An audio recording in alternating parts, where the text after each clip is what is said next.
Well, hello and welcome to Fidelity Soundbites, a straight-to-the-point monthly podcast where you will learn from some of Australia's leading portfolio managers on what's happening in markets, how they're positioning their portfolio and the outlook going forward. I'm your host, Andrew Dowling, and welcome once again James Abela, and also joining us alongside James today is Brendan Mowry, Fidelity Investment Analyst for the consumer sector. So James, Brendan, welcome and thanks for joining us today. Thank you. Thank you. Lots happening right across markets, an interesting macro landscape that continues to be ever evolving and changing. James, can you share your observations on what you're seeing out there across the market? I think May was okay. I think people are still very nervous of what's going to happen. I mean, consumers, we'll talk with Brendan, it's happening as we speak. But the 25 basis point increase by the RBA was still another bit of a negative surprise and got the market concerned about the economy and also about valuations. That just means it's incredibly stock specific now. It's getting more and more stock specific and more forward looking in terms of where the concerns are. So I think the consumer is struggling. We'll discuss the mortgage cliff and things like that. So it's more what's going to happen. I think the market's really starting to focus on that more as time goes by. And Brendan, just your observations. Yeah, look, I think it's an incredibly sort of dynamic environment to unpick at the moment. You've got ongoing normalisation of the pandemic behaviours became, entrenched throughout that period. And we're seeing sort of share of wallet shift from goods back to services and that behaviour normalising.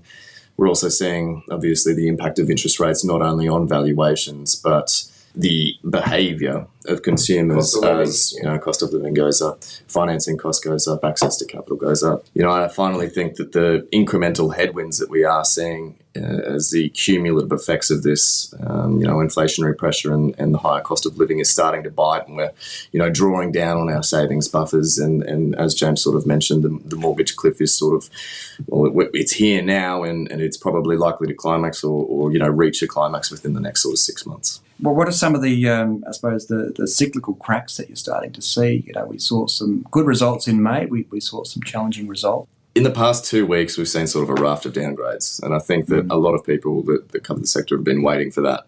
And, that sort of weakness, as I said, everyone's been waiting for it. It's finally sort of here.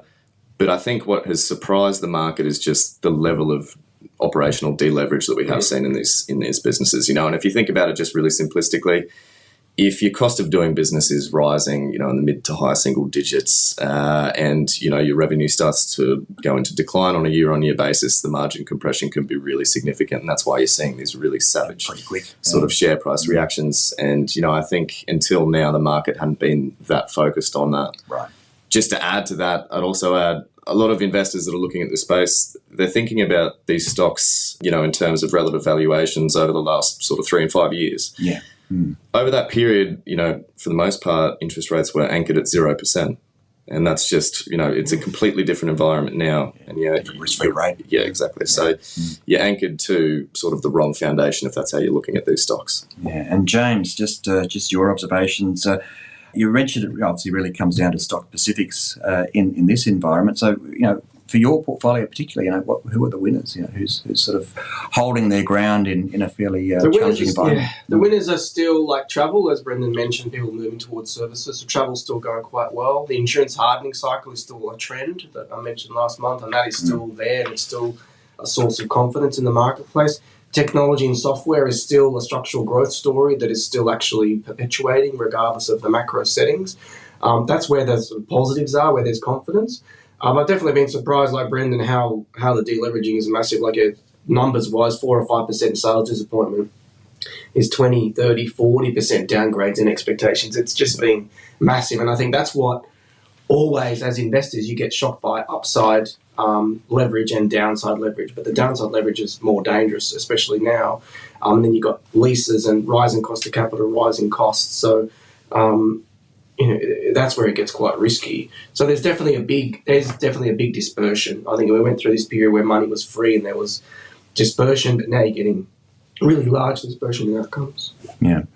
And in terms of just any particular themes or trends that are prevalent in the market at the moment, I know we've spoken before about just QMTV and how that looks across the portfolio, but what are you sort of seeing in terms of specific themes that continuing?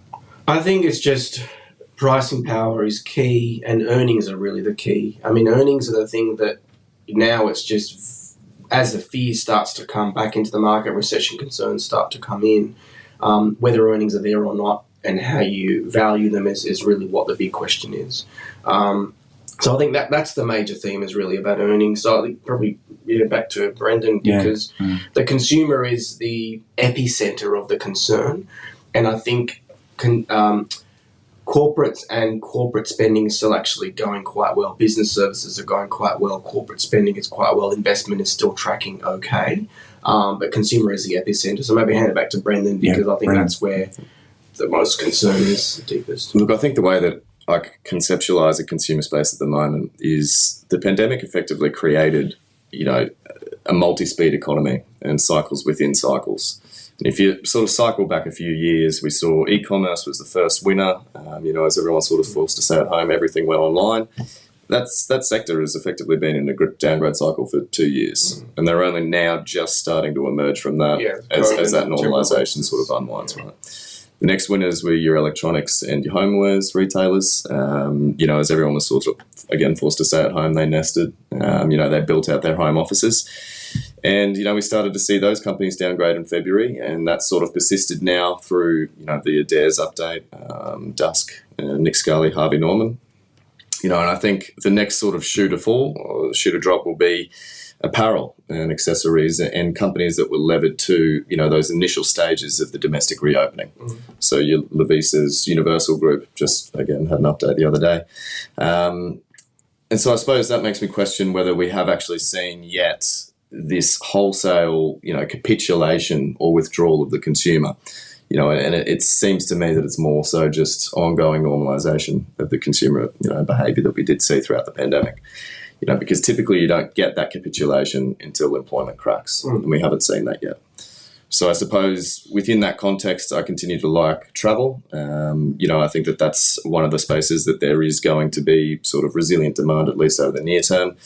Specifically the companies that are sort of exposed to international outbound and, across the office, we're seeing everyone's heading over to Europe, over the holidays. So I think that that's one of those spaces that's still going to see, a little bit of support. But I think predominantly, the playbook for this environment very much remains around, capital preservation, and just remaining patient because there are going to be phenomenal opportunities to buy these companies as we push sort of further into this year. Yeah, how do you think about time? Like you mentioned, sort of it takes X months to kind of flow through from the sentiment shifts and then the earnings shift and the valuation shifts. How do you see that sort of time period flowing through? So I think historically, if you look at prior cycles, it takes from when you see the trough in sort of consumer sentiment, it takes about 6 to 9 months for that to start to translate into earnings downgrades because, a lot of that is sort of, it's created by some sort of esoteric event, or shock to the system, in this case, rising rates. And it does take time for those headwinds to sort of filter through into the real economy. So usually start to get these downgrade cycles 6 to 9 months after. And then, beyond that, the shares don't bottom until, your EPS downgrades are starting to flow through. So we've still got a little bit of time yet. And Andrew, on my world, gold and lithium are things where there's something real and there's something you can hold on to. Lithium's had earnings growth, it's got structural certainty, and gold has the certainty of gold and that the mindset of needing gold is coming back in. So although consumer is quite weak and the epicenter is not ended yet, beyond the travel definitely is a hot spot and going quite well, a purple patch for definitely travel.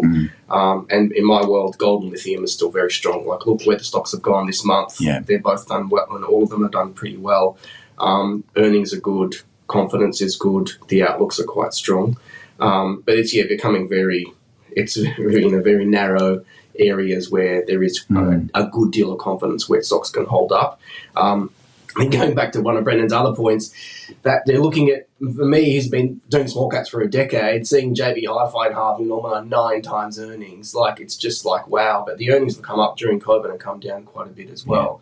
But seeing some of these stocks in consumer land on 9 times when the market in small caps is about 13, 14, that's quite a big discount. So there will be opportunities coming. Yeah.